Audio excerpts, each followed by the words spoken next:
Right. Okay, we're with Colonel Prouty on July 21st. And again, I have to thank you for sharing your time with me. I had some questions that written out, and once again, another thing. Oh yeah. In your article, the Vietnam Days, talking about McNamara, you had the NFL in there a few times. Do you recall what that was, NFL? Got offhand? You know, National Football League, but that's what that isn't. Yeah. I doubt that's what we're referring to. Oh, that's the forces in the north, I believe. Because I wasn't sure if that was a typo, but it was in a couple of times. Is that right? Oh, we'll get the article later. Then. Okay. We'll look through that. I think it refers to the northern forces of North Vietnam. Let's check it out for you. The NFL, yeah, northern forces. I had a question about a Canadian aircraft that was called the Avro Arrow. Are you familiar with that aircraft at all? No. It's a kind of a strange story that I think in the Diefenbaker era, you know, he was a Canadian Prime Minister, they had this plane that was going full bore called the Avro Arrow, and the whole thing shut down. And the front end cockpit looks just almost the same as that SR-71. Oh. And it's kind of funny that I had some friends were talking. We thought maybe somebody just came in and bought out the company and moved it to Lockheed and moved it in. So it sounds like it was a kind of a backroom dealing that Canada had this big corporation going for building this aircraft, and it just got shut down overnight. And the plane was called the Avro Arrow. I don't know too much about it. But it was the same type of what we would call a spy plane, a very high altitude. Not the rest of the plane, but for sure the cockpit is a spitting image of the Blackbird. Well, that's dictated by computers. Yeah. See, when you get into that speed regime, you have to build the aerodynamic shape of the plane ideal for getting through the air at high speed, for breaking the sound barrier and so on. And the computers and the engineers dictate the shape, so they are bound to come out more like each other because there's no latitude. You can't design a big round one in one airplane and a flat front this way. It wouldn't work. No, I think that the idea was here was a Canadian company building a product, and then somebody from Lockheed seen that and liked it, and so they like you say with the other plane, the Courier, so all of a sudden the General Dynamics. Of course, that can be. That's perfect. Somebody comes in and does this unfriendly takeover, and the whole company shuts down. Well, I wouldn't know the latter part, but I do know that there's a lot of similarity in aircraft as they get faster and faster because they're facing what you might call insurmountable problems, and they have to take the fuselage that would do the best for them, and they tend to look alike as a result. But I didn't know about the corporate problem and that sort of thing. Yeah. No, I just thought I just had a list of questions that I thought I'd go through, and I'm not sure about that. But when were you a pilot? Well, my first flying was in 1927. Then I piloted a plane and got a license in the late 30s, and then I became an Air Force pilot in 42. And then once you get a license, you're a pilot all your life. Now I became a jet pilot in 59. So in 41, you were in the 4th. Oh, in 1941, I was in the 4th Armored Division. Driving tanks. Right. And that's in your book. Because I was called to duty as a reserve officer and as a cavalry officer. So my first duty orders put me on duty as a cavalry officer with the Armored Force, and then shortly the Air Force called me because I already had a flying license. So I went to flying school and I got my Air Force rating in November of 42.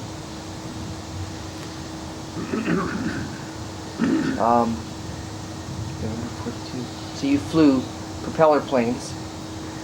Well, I flew propeller planes all the time I was in the service until '64, but I was checked out additionally to fly jets in 1959. What kind of jets did you fly? Only training planes at that period, because when I came back to duty I was in the Pentagon and there was no opportunity to fly operational aircraft, except the jet that I was trained in. We call T-33. Oh, right. You're familiar with that one then. Yeah. Is that the picture? We had that wonderful picture of you in front of a jet. Is that the trainer? That's the trainer. Yes. I asked you about that Insoud, I-N-S-O-U-D. Oh, King yeah, of Saud. Yeah, that's Ibn Saud. I-B-N-S-A-U-D. 2 words. Ibn Saud. That's his name. King of Saudi Arabia. And IBN is a common name.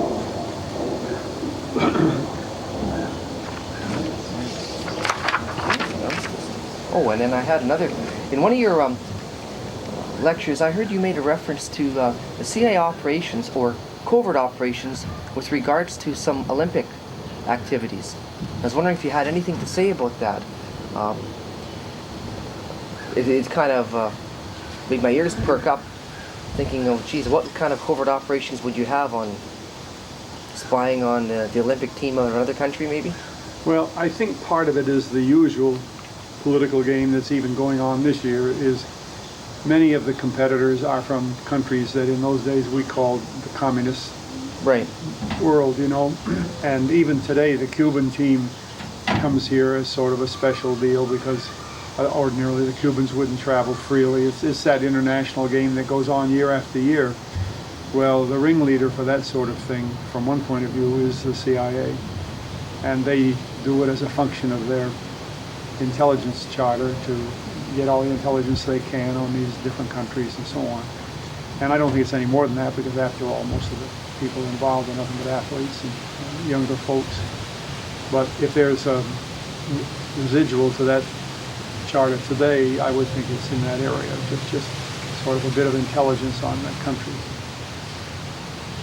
So, let me ask the question this way. When in your Cold War period, you don't think that any of the communist countries would slip in a few other agents with the athletes?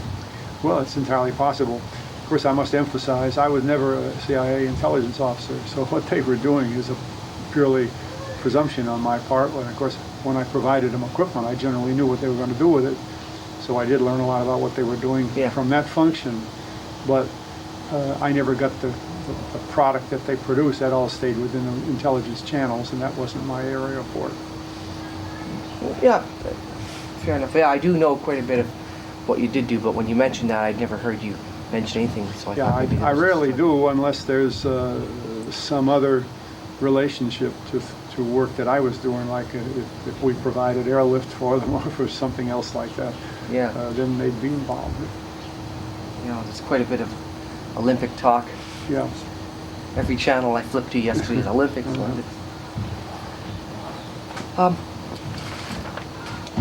Okay, I have a.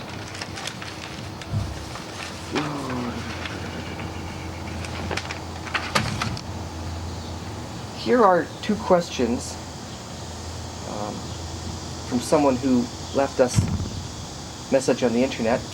Read them over. I mean, I have pages of them here, but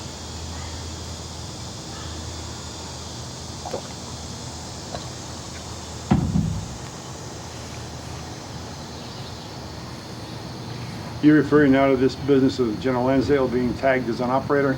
That's the question in your... Yeah, I believe so. Yeah. I think the word... Well, this is in the context of a discussion with Dean Rusk by some person I don't recognize, somebody, Graham Parsons. But the people who knew Lansdale's business, people in the government who knew what he was doing, knew that in his military role, he was considered an operator as any combat commander would be. And in that role, he was a brigadier general, and before his retirement, he was a major general. So when he had activities in Vietnam. He was as much an operator in Vietnam as any other general. In fact, more so. Most people don't realize that from 1945 until 1965, the operational role, the responsibility for the operations in Vietnam of our, quote, forces was all under the operation and control of CIA. The military were not permitted into that area in an operating role because it was peacetime and the military is not used in peacetime. It took the Tonkin Revolution resolution to declare that the president had authority to command troops in Vietnam, and that was when 65, 66. So in the earlier period then, a CIA man like Lansdale, who's in a military role, is an operator by definition. And that's what people refer to, although few people understand the intricacies of it. For instance, the Saigon military mission, a very active and very important organization in the Vietnam War, was directly under the command and control of General Lansdale. Yeah, I was surprised to find out that the Bay of Pigs operation and a lot of Cuban operations Lansdale was in charge of. You faxed me that. Well, I'm not sure if it's in the Pentagon Papers or not. Not the Bay of Pigs, but No. afterwards the Mongoose program. Was, Right. Yeah, and that was another program. And he was in charge of that, but that was entirely within his CIA role, that it was a cover for work he was doing in other things. And the fact that he had many Cuban exiles who had been trained in the Bay of Pigs Brigade and its training, including air forces and naval forces, not just the invasion group, were prepared for many of them took part in operations all around the world that had nothing to do with Cuba, but it appeared that they were working in the Mongoose program. That's a typical cover story arrangement that the CIA uses all the time. And Lansdale, from my position, was, I think, the genius of that type of person. He was very good at that kind of operation, but definitely an operating role, not an intelligent role. And you called him a chameleon. Well, So- that was, yeah, he cropped up in almost any role and did a very good job with it. And a lot of people have no idea what his real role was, because they say, well, I was in Saigon, I knew him, I knew where he lived, we met many, many times, but they thought he was working for the station chief in Saigon, if they knew he was a CIA man, or they thought he was working for the military commander in Saigon, if they saw him as a military man instead of a CIA man. And in fact, I want to correct myself, if they saw him as a CIA man, then they knew he was operating for CIA. If they thought he was a military man, they thought he was working for the general, Westmoreland or whoever. You see, that's nothing but cover story. The CIA does that all the time. It's like they send a man to Europe who's a newspaper reporter, and he helps them with getting their stories. Well, a newspaper reporter gets stories, but in this case, he sends them to CIA instead of to some newspaper. That's a routine job. That's cover. Chameleon's a good word for it, but that's cover. Yeah. You don't think, looking back on it, that he was working on his own projects, do you? You'd have to explain what you mean by his own projects. Own CIA projects, or own military projects, or own personal projects. Oh, yeah, I would say personal projects. I don't know any time when he had personal projects.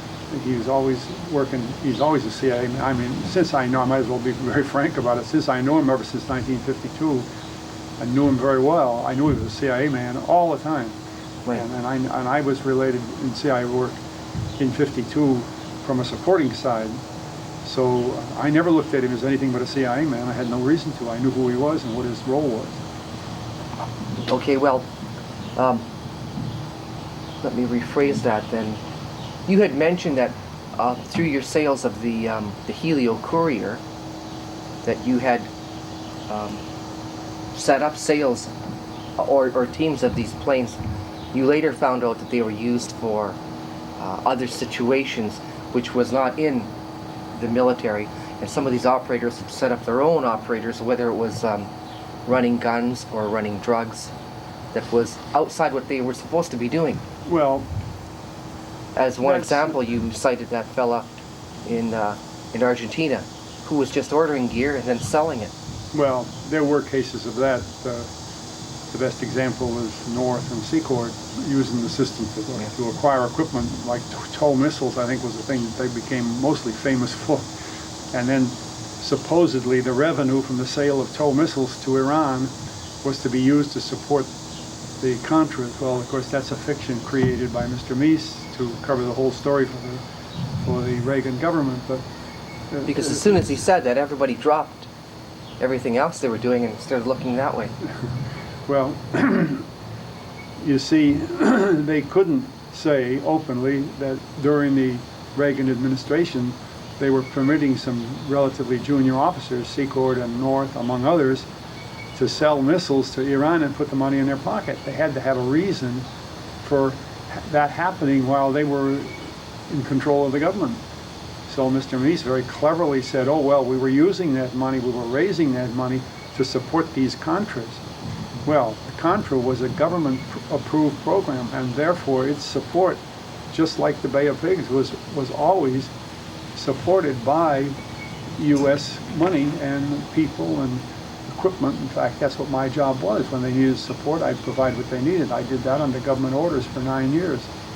And it didn't make any difference whether we were buying U-2 aircraft for the CIA or whether we were buying tow missiles for the CIA to bring to Iran.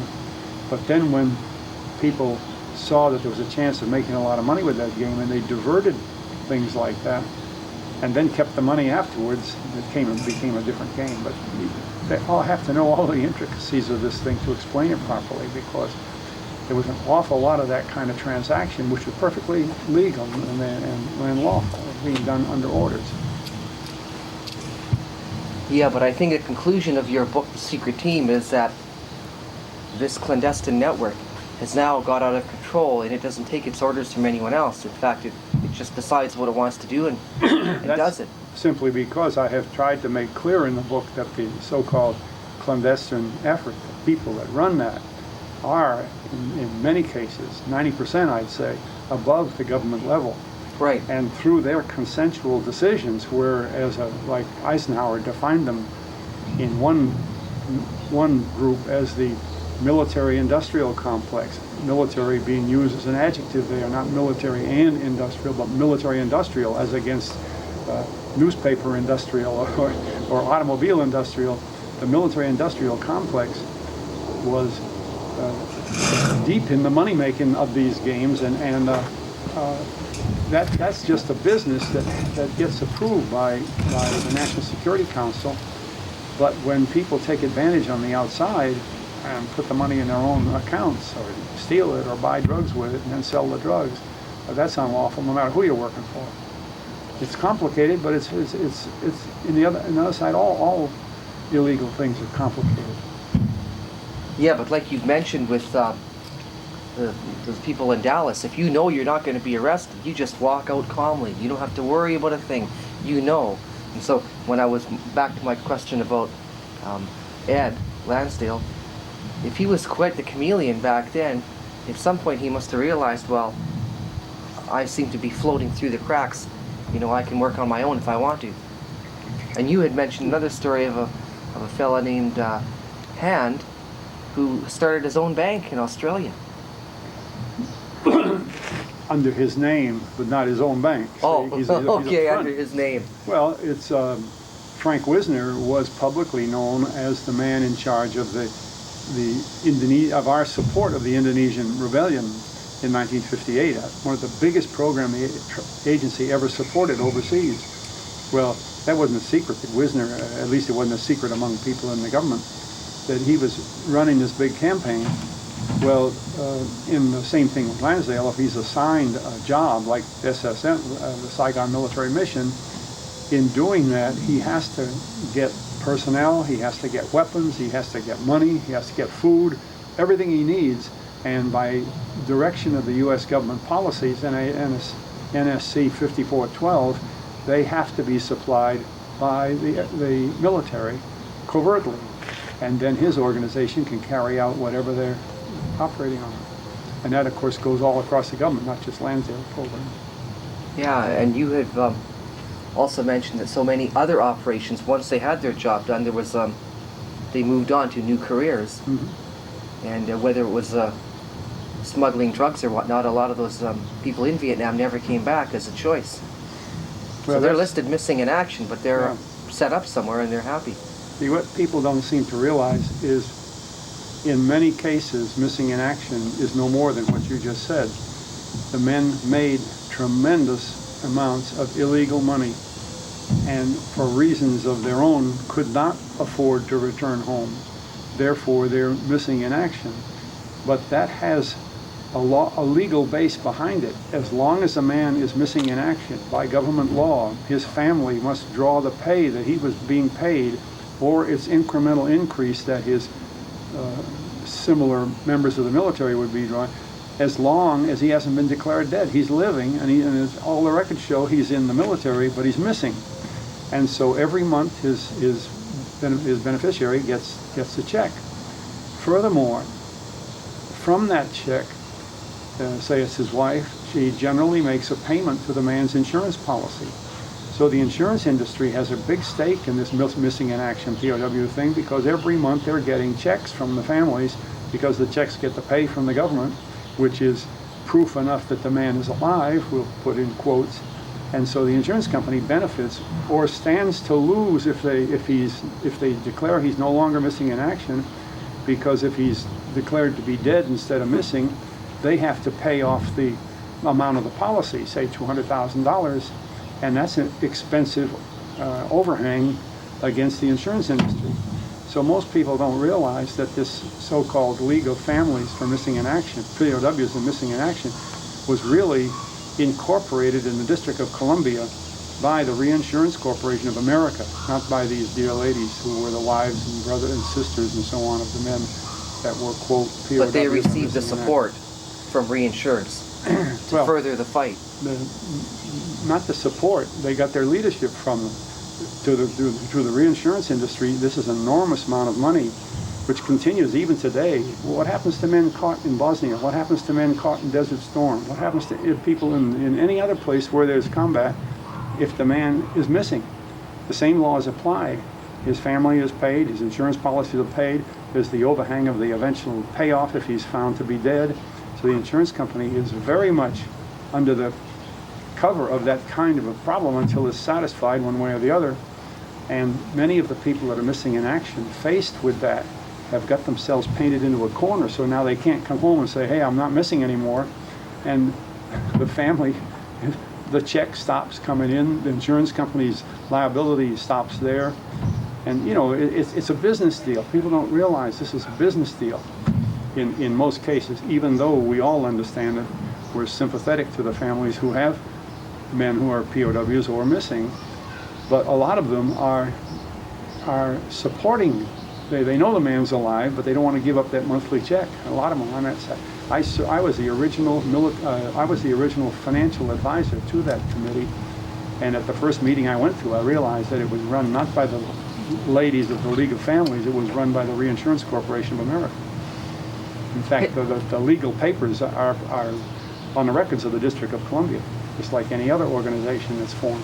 Well, were you retired at that point? Oh yes, I was vice president of a bank in the city, and as a function of my banking, of course, I could provide money they needed, or I could hold the money they had, because they created quite a big organization. In their first year, these dear ladies had a budget of over $1 million. Well, it didn't come all from just collections, you see. They were well-founded right from the beginning, and I didn't realize that till I got the first year papers on it.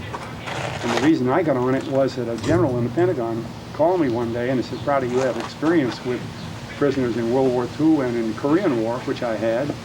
And he said, this thing is being put together. We'd like you to sit on a board and keep an ear open and see what's going on, and be the financial advisor. He knew I was with the bank. But that story is very clear, very sensible, if you put your business hat on instead of fun and games hat, because it makes sense. And now it may not make perfect sense, because we don't like to think that the American public is led to believe these poor guys are missing, when actually they're on the Riviera drawing their pay every month, and their family's there with them instead of them being back here with their family, and that the insurance companies are still getting that benefit of their policy month after month, and they're not having to pay the final payment on the insurance. It's a tremendous overhang of money on the insurance. Do you think that that's a fact, that whole families have up and moved to another country? Well, I wouldn't know what to say. I know Oh. I know some that have, of course. I know some. I met one of them on the streets of Rome one day. Just casually met the guy. I knew him. And he's I never said a word. We just said hello, and I kept going because I don't get into that game. I know enough about it not to have to ask him about it. right. So you didn't have to say a word, just that he was there and not missing in Vietnam. I didn't ask him how things were up there when he met St. Peter. But Well, that's interesting. It's amazing how you cannot get that published in newspapers. They will not mention that. And it's the documents that create the business of that are in the files of the District of Columbia, just like the documents of any other business organization. Well, you've written an article, the roadblock, the MIA POW roadblock.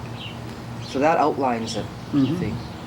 Yeah, and that's why a lot of them apparently had not been located since the war, because the families and the insurance company and the government, since it's in collusion in a sense, they're making the payments without squawking, don't want it known.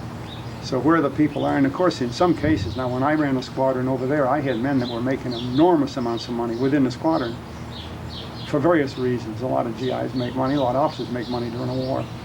But that's an old business. I'm not dealing with the POW and MIAs there. I'm talking about the fact that for instance, a guy in a flying transport aircraft from Saudi Arabia to Tokyo back and forth, as we did in the military air transport service.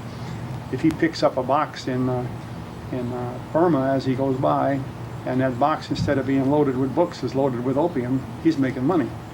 Well, that goes on every day.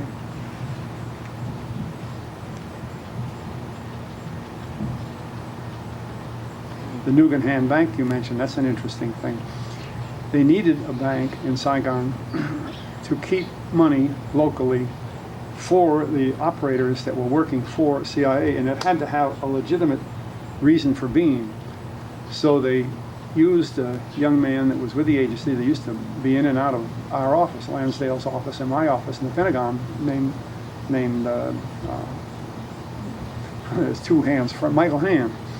And then he joined up with a man from Australia who was a greengrocer type wholesale man that brought food to in Saigon for the troops. And his name was Frank Nguyen. Well, their bank all of a sudden shot up to being worth about $1 billion. And in those days, that was a big bank. And many of the directors of the bank around the world that had global offices around the world were retired admirals and generals of the military service. Well, one day they found Frank Nguyen dead in his car in the countryside in Australia. It was supposed to have been a suicide, but it happened under very unusual conditions, and physically it would have been impossible for the man to fire the weapon he did and hit himself in the place it hit. But anyway, that's the Australians' problem to solve. They never solved it yet. And from that day on, we never saw Michael Hand again. And he was a full-time CIA man. He wasn't a military man, so we didn't go looking for him. But I have heard from mutual friends that he's alive and well and prospering. So that's the end of Nguyen Han Bank. Did the bank close after that? it was bankrupt. Because, you know, somebody took off with the money. It had no reason for existence after they died, and it was about a pretty shallow base in the first place. And much of the money in there was what you might call phony money anyway. I mean, money that would be very hard to trace. So all I know about it is I worked with the Australians for a while because they got tangled up with the paperwork. And at their request, I worked with them. The best way to say it is they just never found the money. It was supposed to be there, but they never found it. Wow. Is that one of those bugs? Oh, it's a big bee.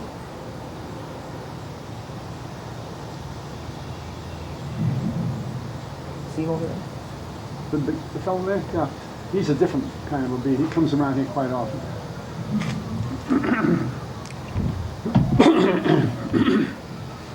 Okay, well, now I have,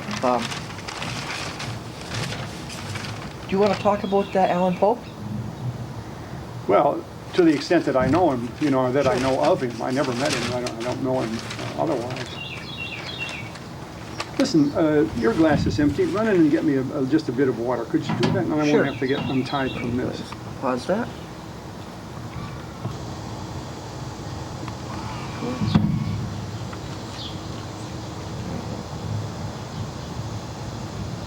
Right, we're back again. So, I just let you look over these questions that Fred had emailed in to our website, and it was all about Pope, Alan Pope. And it seems to me that he was working on clandestine operations anyway.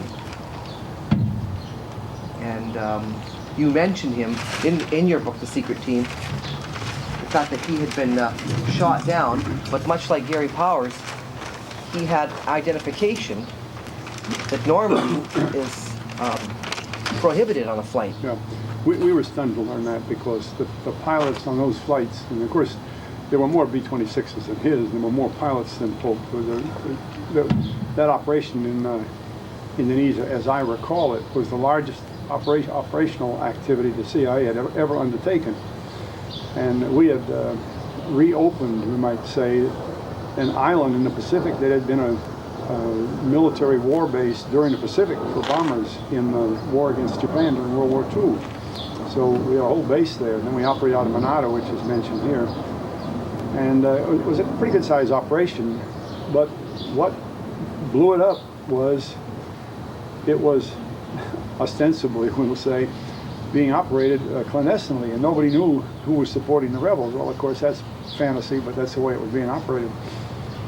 And when Pope went down with all this identification in his pocket that said he was an Air Force captain, mentioned organizations, I think it even had his automobile license and things like that from the base on the Philippine Islands, the U.S. government was exposed. Immediately Ambassador, I think it was Ambassador Jones at the time, was called in to explain it, and the whole thing was blown. And then they knew that the operation was being supported by the United States and not by some phantom organization. Well, that was the role of Pope. In other words, he was a bomber pilot. As this man says, there were various bomber strikes. Well, they were, but they were by many pilots and many planes, so I have no way to know whether it was Pope in the bomber strike he refers to or not. Could have been. And as I understand it, and I think I had the official reports because I believe I got the first reports, that when he was shot, he was over water. He was shot down by guns on a boat, and so his plane landed in the water. The crew fished him out of the water, and he was taken prisoner that way. So his activities were pretty limited once he'd been shot down. Well, with all that sort of thing, the first time I ever heard the name Pope was when I heard that this man had been picked up out of the water off Indonesia. Before that, in our business, we never had the names of people. We never asked who they were.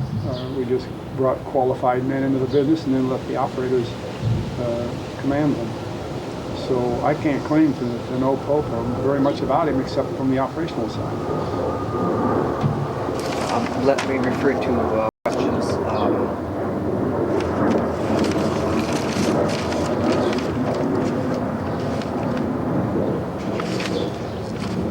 Another intriguing aspect, Indonesia did not mention the capture of Pope for 10 days. And well, that'd be 10 days on their clock. On my clock, the first time I heard it was the first time I heard it, so I have no way to measure the date. See, the flight was clandestine as far as all of us were concerned. We weren't operating those flights. We mean being the Defense Department where I worked. And what year was it? 58, wasn't it? Yeah. Yeah, I'm sure it was 58. Yeah. I guess what... You see, the Kennedy business there, Kennedy wasn't president in 58, so I don't see how this man's relation with Kennedy, his mention of Kennedy. Kennedy wasn't president then. But that's... yeah, that...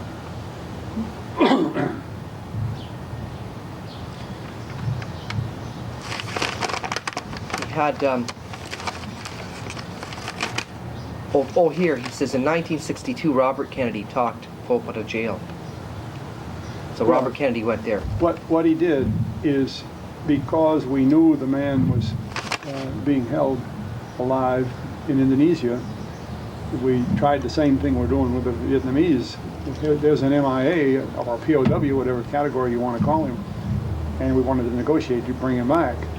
So President Kennedy sent Robert Kennedy there to meet with the government and to work out some agreement that they would release him.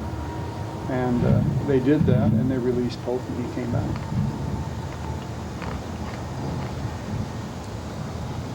So there's not really much more to that story, you don't think?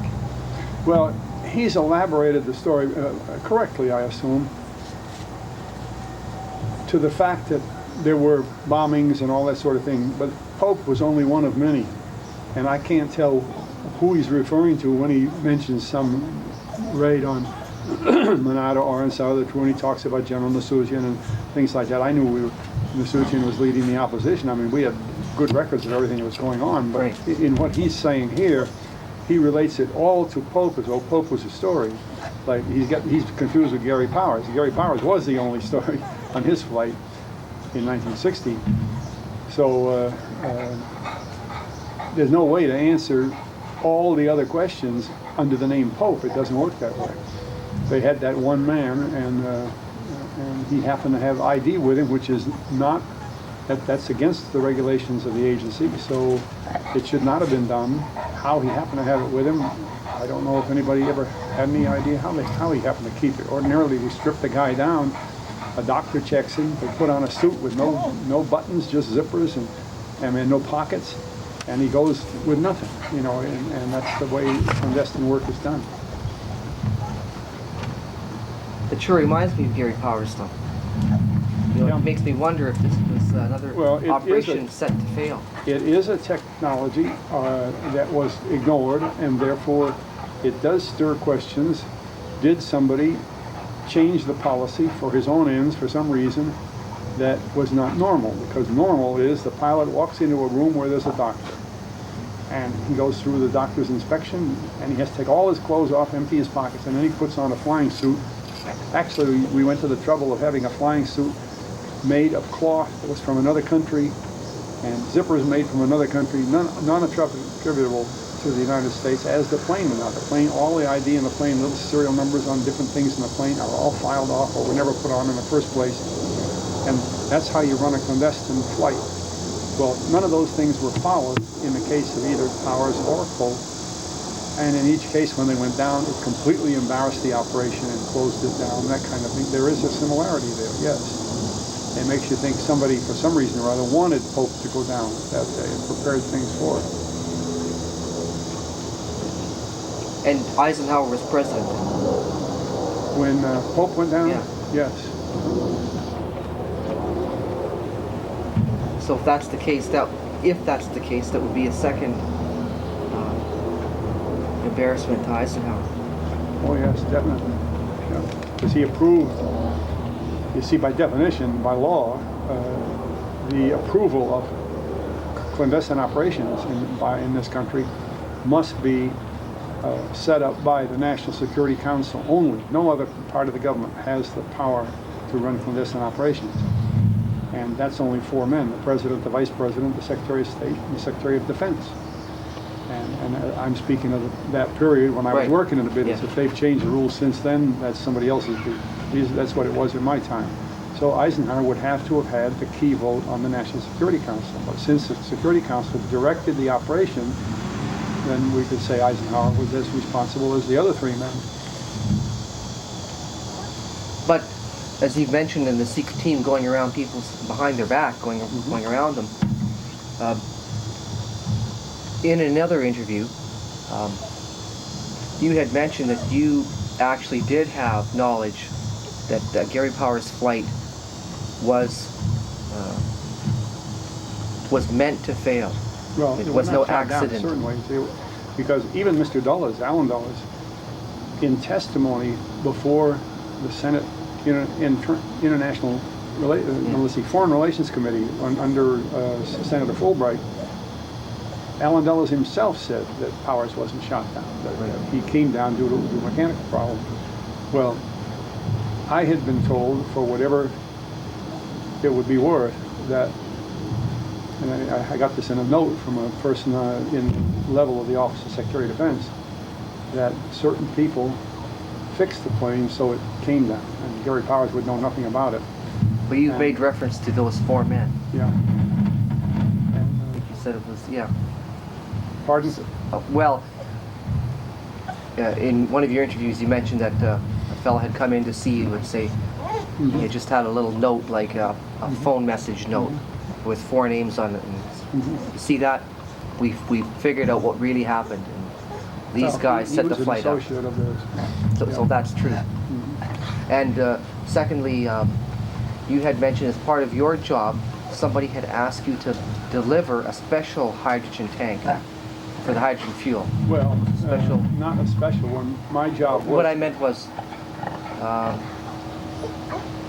normally you just supply the hydrogen for those planes, and one came in that was only required to be half full. Well, a lot of people misunderstand that because they don't understand the U-2. Okay. Including U-2 pilots. U-2 pilots wrote to me and thought that what I had written was wrong. Then later they wrote and said they found out it was right. If you just put jet fuel like that guy going overhead right now, this U-2 going overhead.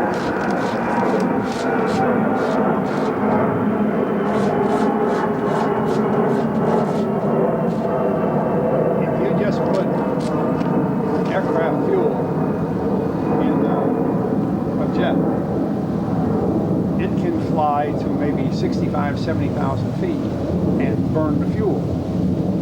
But if the engine should backfire or some little momentary glitch, it can't relight. There's not enough oxygen up there to restart the engine, so it comes down. When it gets down a lower altitude, if the pilot chooses, he can restart it, and then if there's no other trouble, keep on flying. That minimum be about 30,000 feet? Oh, wherever he gets enough oxygen. Depends on what the danger, what caused the problem. Yeah. On the U-2, since they flew much higher than that and flew with different engines than our ordinary jets, in order to burn that fuel and have the safety factor that it wouldn't flame out like that, we also included a bottle, like you use for a fire Extinguisher? Extinguisher, you know, a pressure bottle of hydrogen. And the hydrogen is put in afterwards. It's extremely cold and so on, and explosive if it is affected by anything flammable. So we put the bottle of hydrogen in at the last minute, and then the pilot can fly, and most of the pilots don't even know it's in there, because when they inspect the plane earlier, as they usually do, they don't see the thing, but it's in there later. And then if by some chance the bottle had not been filled to the top, or some other malfunction in the bottle, and it ran out of hydrogen, his plane would come down, and he couldn't restart until he got down around, again, 30,000 or 20,000, and he could restart. And that's what Powers was trying to do. He was gliding down until he could get into the restart area, but he was then surrounded by MiGs, because the Soviets had him on the radar. They just couldn't get him because he couldn't get up that high, and we knew that. We didn't mind them shooting the radar off at us. They couldn't get anything else up there. But when he got down to the lower altitude, the way he said himself, he said there was a merry-go-round of MiGs just flying around.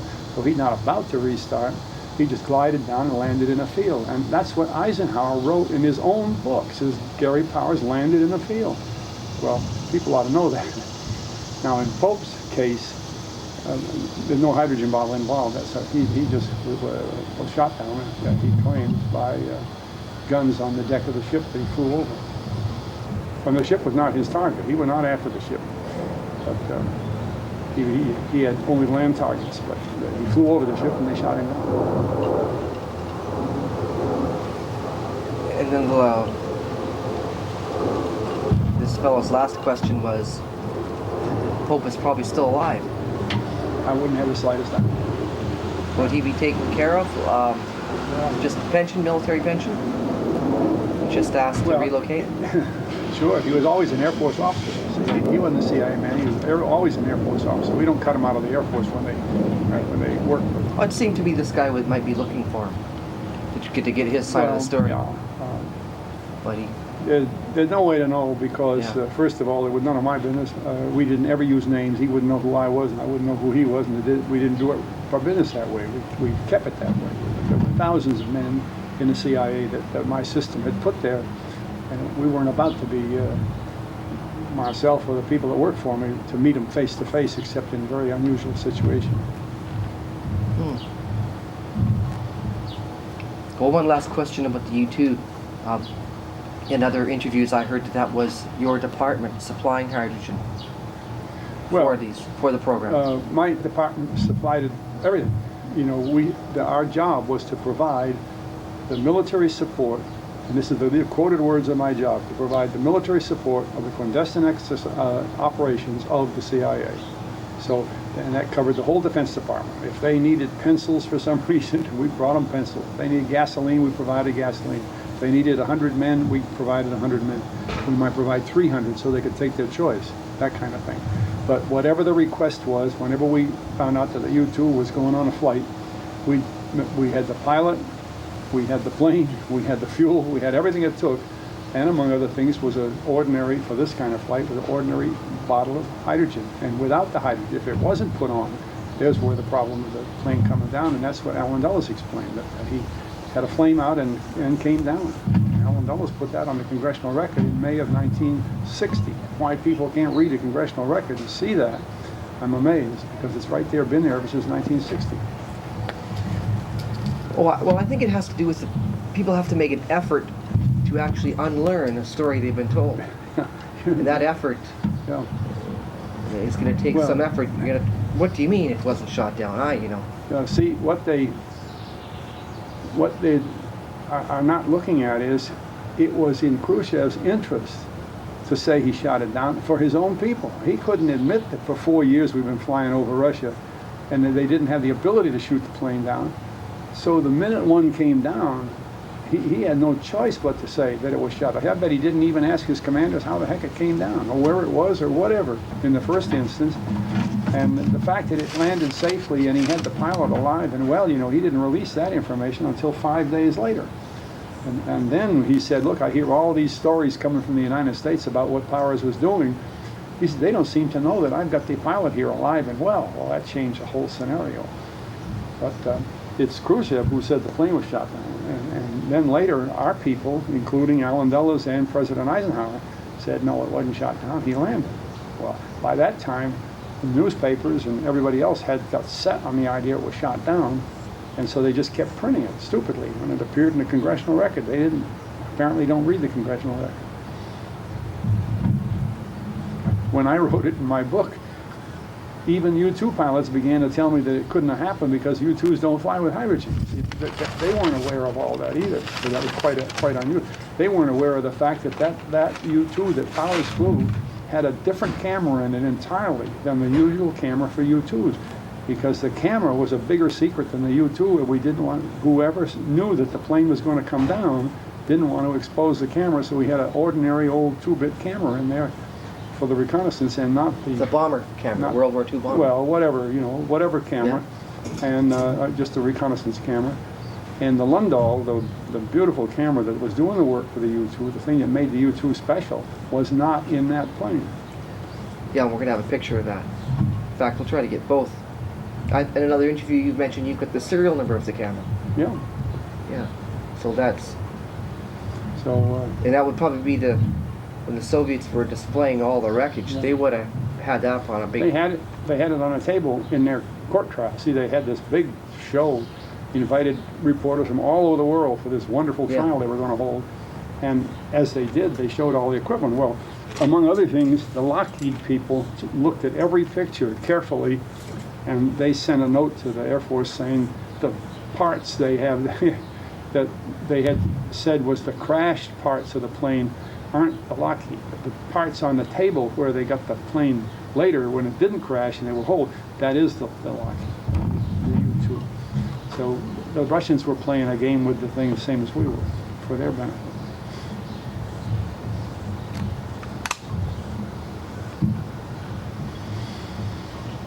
Okay, I think that most of the questions.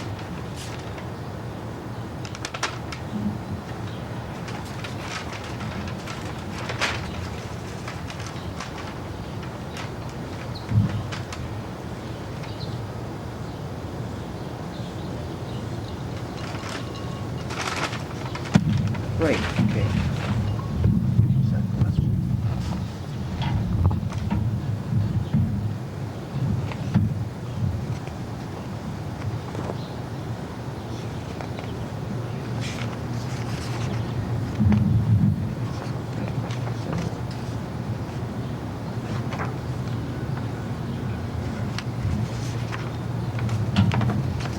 Well, yesterday we were talking about NSAM 273.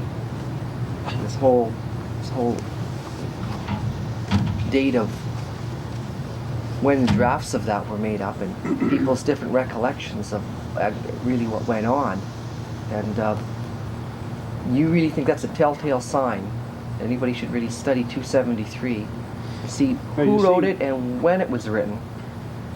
Most people who have studied the history of the last month or two of Kennedy's administration realize that the most important document, at least in this area of interest, was NSAM 263 that said clearly that he was not going to put more Americans into Vietnam and that 1,000 were coming home by the Christmas of '63, and that all Americans and all American personnel, not just military, it said all American personnel would be out of Vietnam by the end of 1965.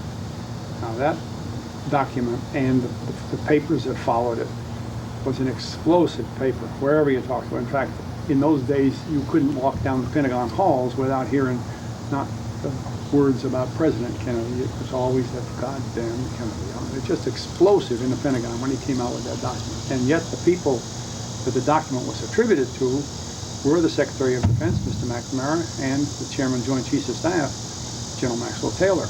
But anyway, that was a situation just before Kennedy died.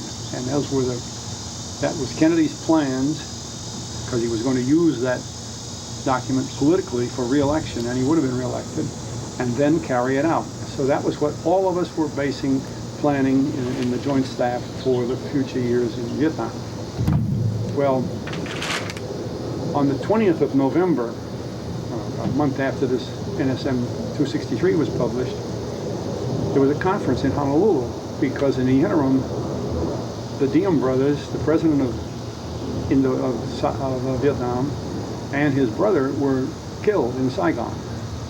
And that made quite a change in the government of Vietnam.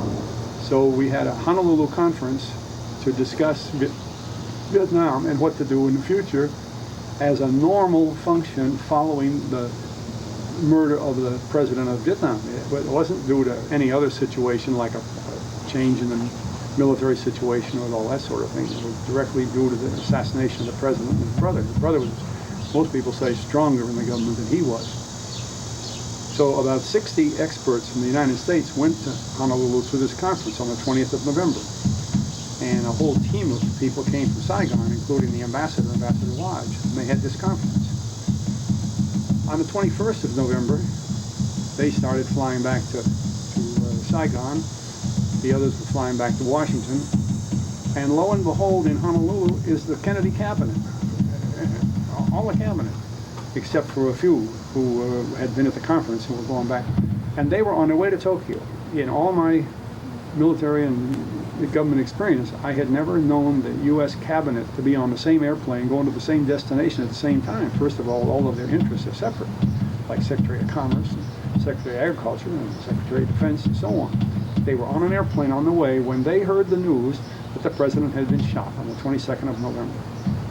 Well, this background, of course, set the stage for the environment of the post-Kennedy period. And of course, under normal circumstances, since the president, although he's an individual, speaks for the government as the president, any man is president when he's been elected, has the office lawfully, we would expect that the new president would carry out the same policies that the old one carried out until something arose that would cause him to change it for some reason or other. Well, the NSAM 263 was in effect when the president died. However, we found out several years later that the president's national security advisor in the White House, a man named McGeorge Bundy, had already drafted on the 21st of November, after the Honolulu conference and before Kennedy had died, a document that significantly began the political and military changes that occurred later in Vietnam. Now, it's hard for those of us who worked on those documents, and my boss worked on those documents, and I did. We didn't work on this latter one. We worked on the 263 and the 55 and those other ones. It's just impossible for us to believe that Kennedy had changed his mind, because everything we were doing were at the president's orders, and we knew he hadn't changed his mind when he went down on that trip in Texas. But here from his national security advisor comes this draft, all worked out by Mr. Bundy, saying certain things, and anybody can get the document and read it, right, that there would be changes. But they weren't major changes, like everything happens gradually. It doesn't happen with bing like that. Well, years later, when I got that copy of the draft, I was also able to find that there were many copies of the draft. That's a routine deal, that whenever somebody writes a White House document, it is normally circulated to the other cabinet offices that have an interest in that subject. And of course, on the Vietnam War, they almost all did. I think I have a copy number 7 and I have a copy number 8, meaning that it went at least 8 different addressees. Well, the interesting thing is that Mr. Bundy, according to the records of the Honolulu Conference, was in Honolulu on the time of their meeting, the 20th, and the record shows that he flew back with Mr. McNamara on the 21st, presumably late in the afternoon and on into the night. The average time for a military airplane in those days from Honolulu to Washington was 8 hours and 45 minutes. So he would have had to have left late in the afternoon to get to Washington on the 21st. He'd have been writing this draft document while he's on the airplane. You know, where's his secretary? Who's getting it ready? Who made all the copies and all that sort of thing? It looked kind of strange. Well, then, oddly enough, since that had become quite a question, is just when did Mr. Bundy write this document, ostensibly for President Kennedy, because Kennedy was alive, right, in all his other schedule. And strangely enough, in 1991, Mr. Bundy wrote to an associate of his and said, you know, I wasn't at that Honolulu conference. I have no recollection of that conference.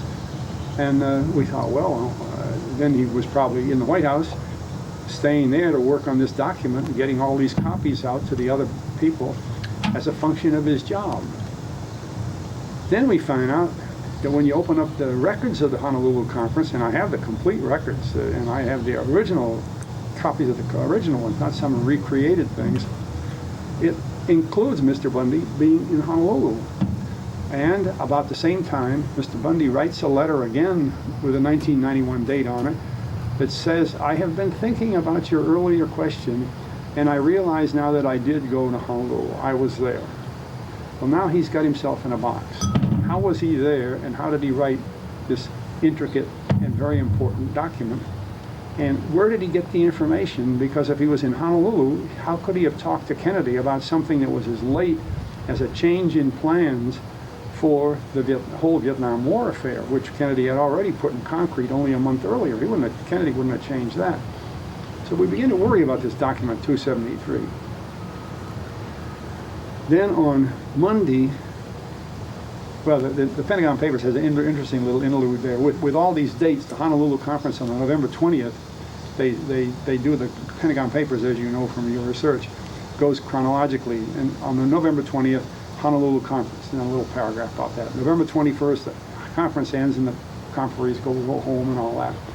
Now, on 22nd November, Ambassador Lodge flies to Washington to speak with the president.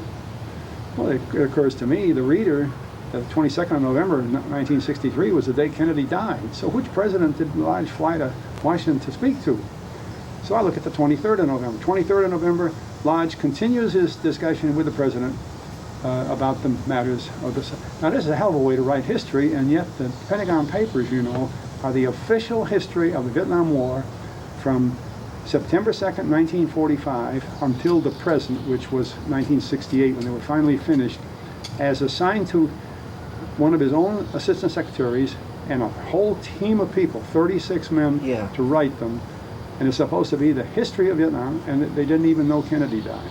It gives you a pretty good idea of how reliable the Pentagon Papers are. Well, in that whole mess, you find out on the 24th of November, and this is in the records of the documents, not the Pentagon Papers, there's a discussion of this NSAM 273, and the language of the document as written in the draft that Mr. Bundy had written is rather liberally changed, and some of the changes are important.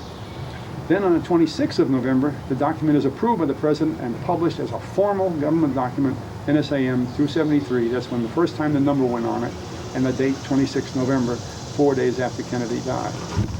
Now, that's making a lot of words out of a small thing. However, the way White House documents are prepared is very intricate and very formal, and things are always done in a set way. For instance, Bundy had sent that to 8 people.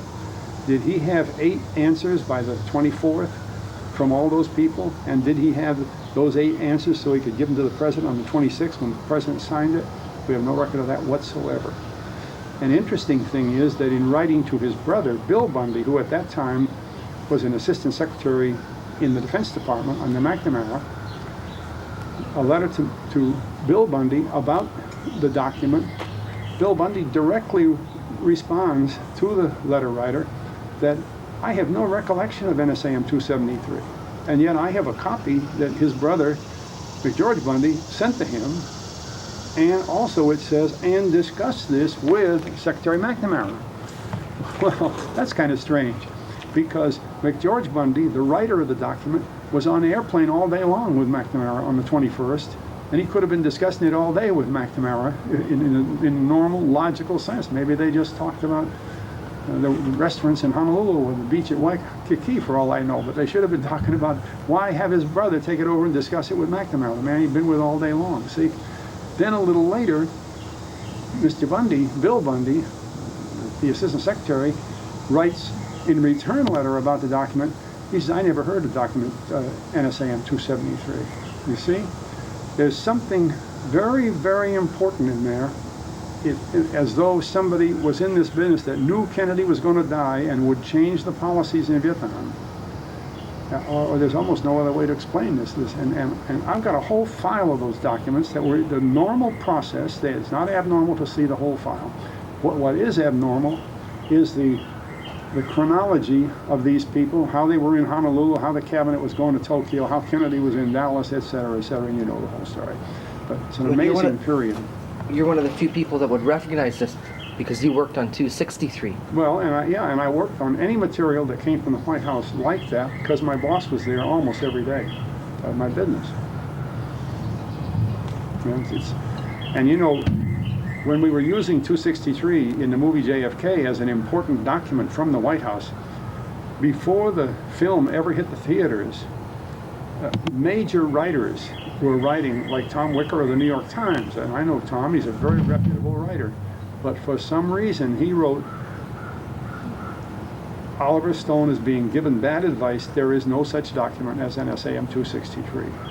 Well, my goodness, I worked on it myself, I have copies of it in my personal files.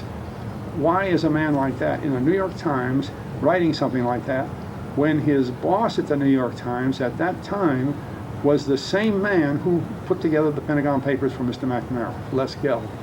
I mean, those things just don't work that way. 263 is in the Pentagon Papers. It is, but it's what they did is they printed the cover sheet, like the envelope, and the main body of the 263 is about 40 pages away, listed under some little, just simply document number such and such as they come in chronology, which is another abnormal thing. We'll straighten that out. I think we'll get printouts. We'll try to put it together so it's all one document in the right order. And luckily, you know exactly what the original was. Oh, I have a copy of it. I don't have any trouble at all. I didn't even buy the Pentagon. You were showing me in the Papers Pentagon Papers where you've got to go to page here, you back 20 pages, and then forward another 5, and one wouldn't recognize that unless you knew the original. And interestingly enough, 273 has been filed in the documents in the same treatment, separated and divided into different pages, so that unless you were knowledgeable before you even found the document, you would never recognize it, because there's no attribution to the fact that document 142 is the back pages of NSAM 263. There's nothing to tell you that. Many of the, I've told you I belong to the Society of Historians of American Foreign Relations, and these are professors every day teaching classes, and many of them will say in all truth and factually that they have studied the Pentagon Papers and there's no evidence of a 263 except some little note, and it's not substantive. Oh, they're right, but it's the way somebody put the Pentagon Papers together. The Pentagon Papers are wrong. They're propaganda.